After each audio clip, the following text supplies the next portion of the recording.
Yo guys, what is up? This is Coro and yun nga, welcome back dito sa ating channel. So for today, gusto ko lang kayong bigyan ng update dito sa isang nilalaro natin which is si Rohan 2. And bibigyan ko ng konting tips and tricks, no? Pero yun nga, hindi naman to kompleto pero as much as possible, yung mga natutunan ko for the past 2 days na paglalaro nito, ay sasabihin ko sa inyo. So with that said, tara proceed tayo dito sa video natin with Rohan 2. So yun guys, as you can see, ito yung aking character and level 36 na ako as of recording.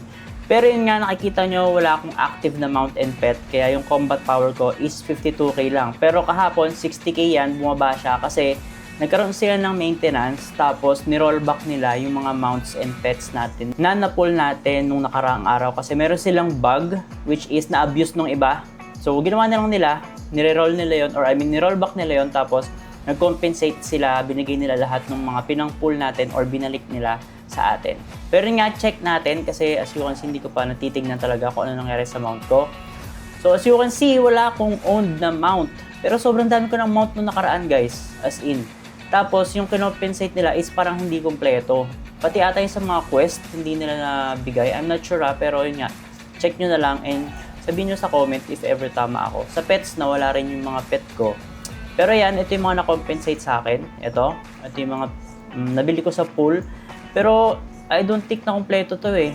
Nagda-doubt ako. Pero yun nga, ito rin Ruby, meron din siya compensation. So ito guys, yung Ruby, tsaka itong mga nakuha ko na to, hindi to para sa lahat kasi gumastos ako dito noong nakaraan.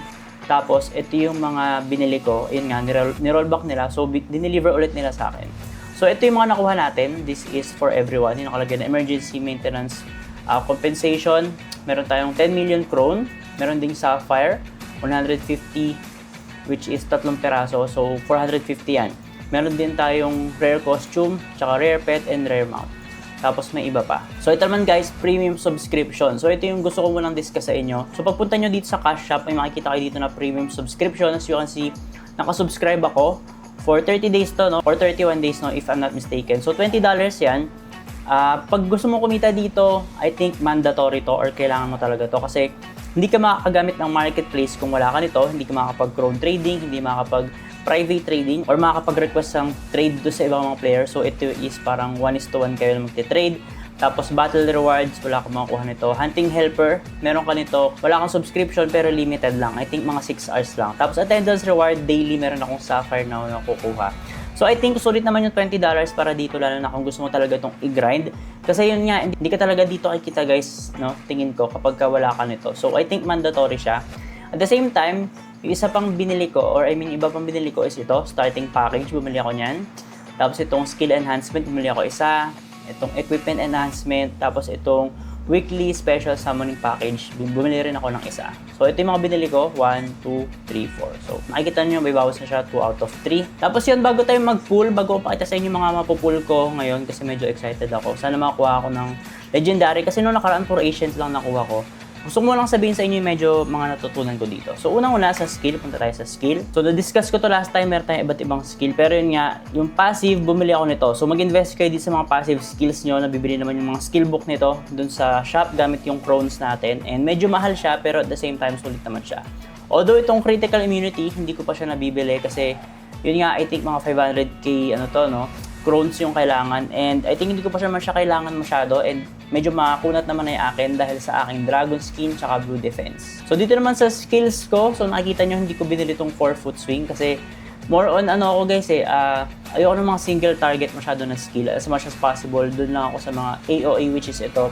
So ito naman pang heal to sa sarili. Itong Dragon Fear and Dragon Tail, binili ko lang para additional na skill lang din if ever may mga boss fights ako. Pero itong 4-foot swing, I think hindi ko na siya bibilin and mas mag-invest na lang ako doon sa Dragon Sage skills ko which is ma-unlock ko sa level 50. Sa stats naman guys, as you can see, Dragon Sage ngayon gamit ko. So magic attack yung kailangan ko. So finocus ko na lang intelligence.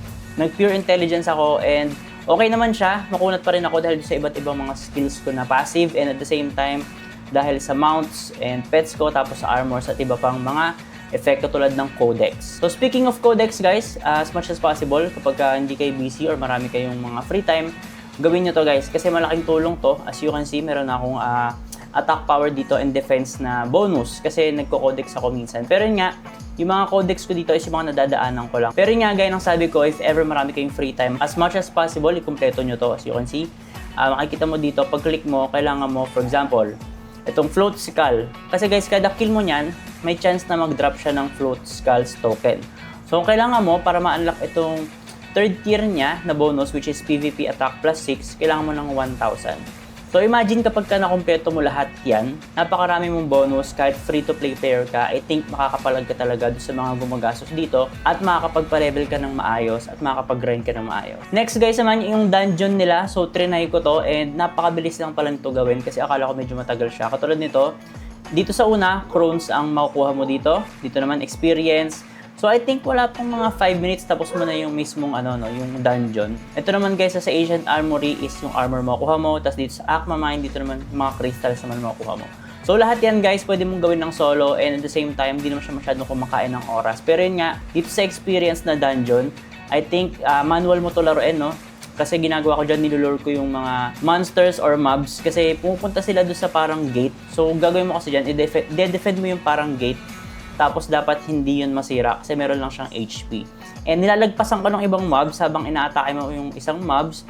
So, kung gagawin mo, dapat ilure mo yung ibang mobs sa'yo para hindi sila pumunta doon sa gate. So, sana nag-gets nyo yung sinasabi ko and if ever hindi nyo siya nag-gets, try nyo na lang siya. Baka sakaling mas maintindihan yung sinasabi ko when it comes to strategy na mag-manual na lang kayo kapag nandito kayo sa experience dungeon. Next guys, sa mga quest naman tayo, bukod sa main quest, huwag nyo kakalimutan lagi gumawa ng mga sub-quest.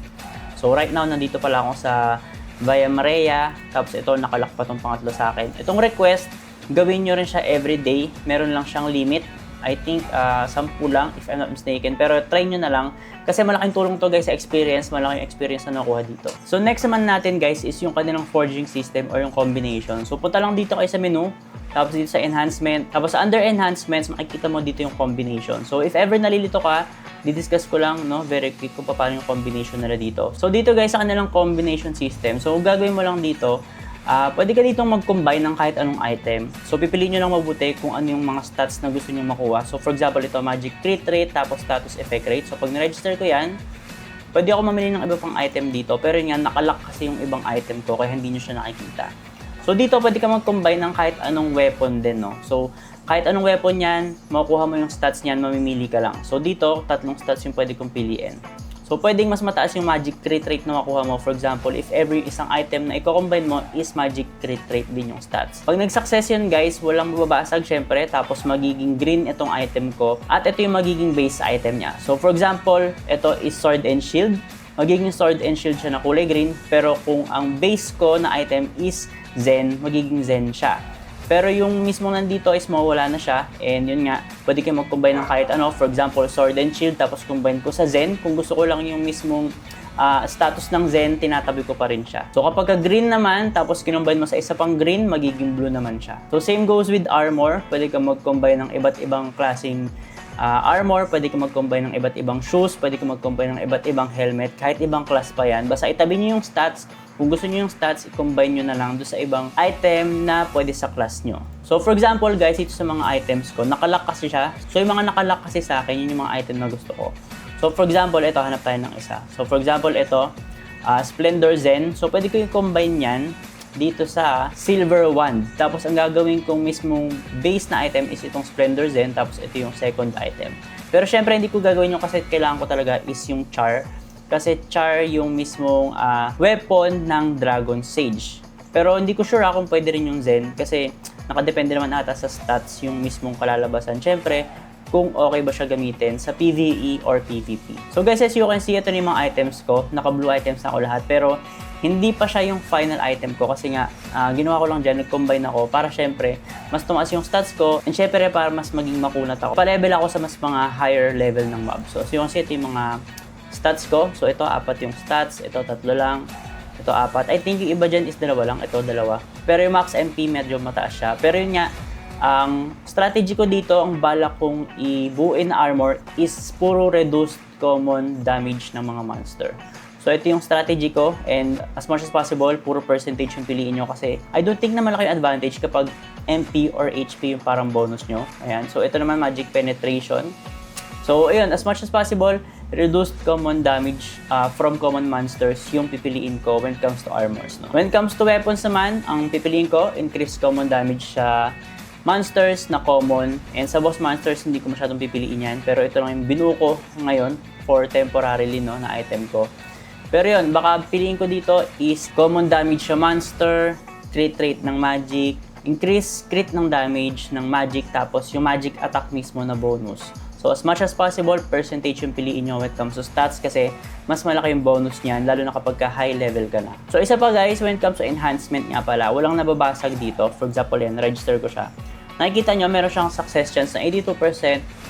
Pero kapag nag-fail yan, hindi mababasag yung item ko. Ang mangyayari lang is bababa ng 2 level yung enhancement ko. So for example, plus 7 to, tapos nag-fail, magiging plus 5 na lang siya. Pero pwede ko ulit siyang i-try para mag-succeed ulit siya hanggang plus 8 or above. So, ang gagawin ko dyan, kapag nabuo ko na yung magandang item ko, no, baka plus 10 to plus 12, I think pwede siya hanggang plus 12, no?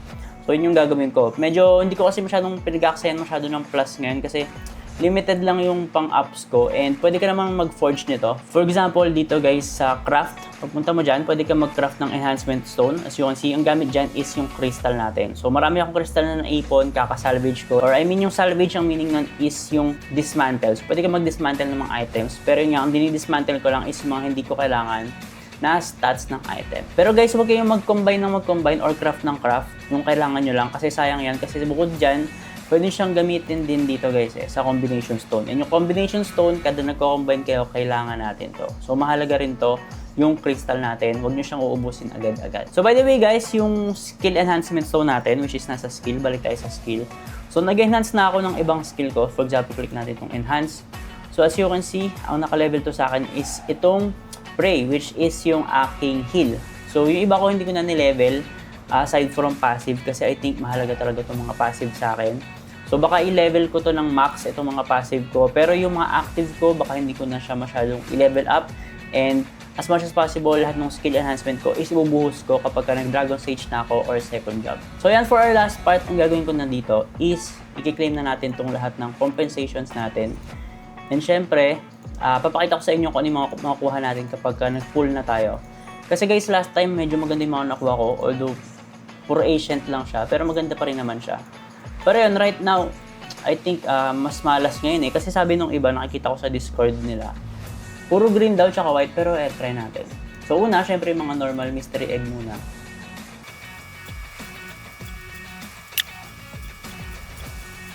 So guys, gagawin ko, gamitin ko na yung mga normal bago natin gamitin yung iba, which is, maganda kasi yung chance doon. So gamitin ko muna lahat itong normal, tapos, yan, balikan ko kayo.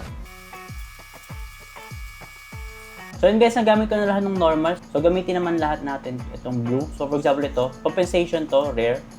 Ayan. So ito naman, rare din. So compensation din ata to.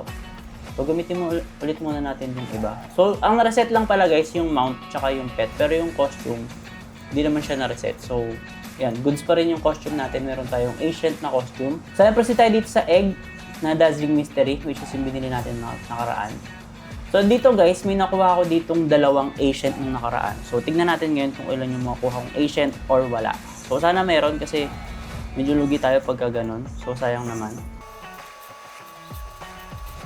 So guys, wala tayong nakuhang ancient dun sa pet, no? So medyo lugi tayo dun kasi inulit nila guys sayang naman. Meron tayong ancient na nakaraan. Dito naman guys, 2 rin yung nakuha kong ancient. So ito, may nakuha tayong isang ancient. Pero sayang talaga guys kasi yung sa pet, merong ano yun experience points yun so sayang kasi 2 yung nakuha ko. And parang 5 lang yung nabuksan ko kanina. Yung dati 10. So ito yung nakuha natin ngayon. So isang ancient. So check natin, no. So yun guys, naka 2 ancient rin tayo dito sa tawag dito, mount natin. Pero yung sayang pa rin talaga dun sa mismong ano natin. Pet kasi malaking tulong talaga yung experience when it comes to pet bonus, no. Yan. So, nakadalawa tayong ancient doon sa ating mga mount. So, guys, sa pet natin, ang highest lang natin is rare. So, dati guys, may nakuha ko ito. Nakuha ko to. Sayang kasi guys, may 22% siya na bonus.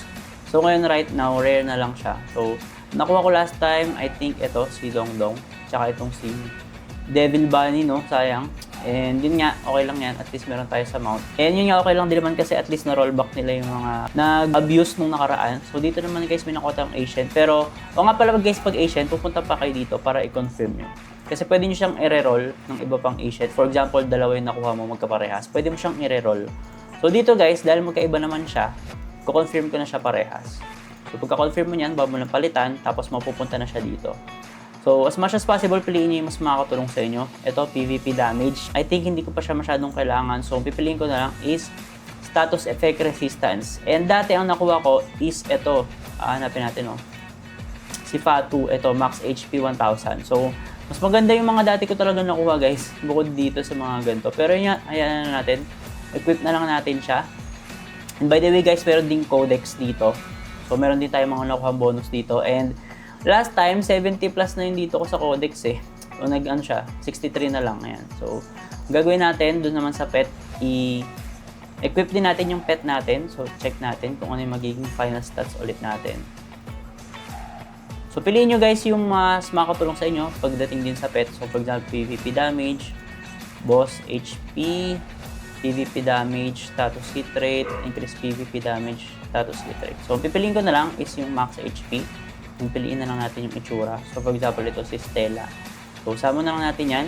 Tapos guys, may codex din to. So, 70 plus na rin ito na nakaraan, pero yan bumaba. So, by the way guys, nga pala, sa mount and pet, pwede ka rin mag-combine dito ng mga extra mo. So, auto-select mo lang yan. So, makakombine na lahat yan. Tapos, possible na may makuha kang higher rarity. So, check na lang natin. Baka dito, medyo, tayo dito, no? Pala rin tayo and makakuha tayo ng, wala tayo nakuha. Makakuha tayo ng, tawag dito, Ancient ulit. Kasi sayang talaga guys yung huli. Kaya pala guys, marami nang direklamo sa Discord nila. Kasi nga, nung nire-roll, nadamay pati yung mga hindi naman nag-abuse. And katulad ko, nadamay yung sa akin. So, bumaba pa yung mga nakuha ko. Pero yung iba guys, winerte yung iba kasi may mga nakuha silang higher rarity. Yung ibang mga tawag dito, tao. So yun, sulit sa kanila yung pag-rollback. Pero katulad sa akin, hindi sulit yung rollback sa akin. So dito naman tayo sa pet. So try natin mag-combine din kung meron tayo makuha ng ancient kahit pa paano. So tasama na natin yan. So yun guys, hindi ko nakuha yung mga okay na mga rare kahit pa paano. Ito sana para may tayo, common monster damage na bonus. Pero yun, ito lang mga nakuha ko and parang wala ko ibang gusto. Kundi itong lang, tawag dito, HP. Ito na lang guys, si Ringo na lang ang ating isama. Pero yun, sayang guys, kasi bumaba talaga itong codex ko, 70 plus. Ayan, 70 plus ulit naman ngayon. Pero yun nga, yung attack power natin, bumalik lang 60k.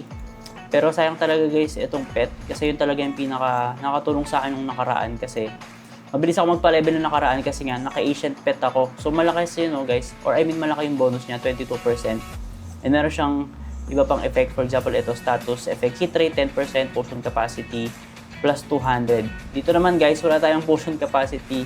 So, mas mababa yung potion capacity natin. And at the same time, wala tayong bonus na XP na plus 7 kasi 15% lang yung sa atin ngayon. Pero yun nga, at least, medyo bumalik na yung ating combat power dun sa kahapon before yung rollback. So yun guys, I think yun lang update natin for Rohan 2. If ever magkakaroon ako ng iba pang update, I'll make sure to post it on all of my socials. Kaya make sure to follow me on all of my social media channels. Lahat ng link natin is nasa description box lang. Yun lang guys, and see you sa ating next video. Ingat!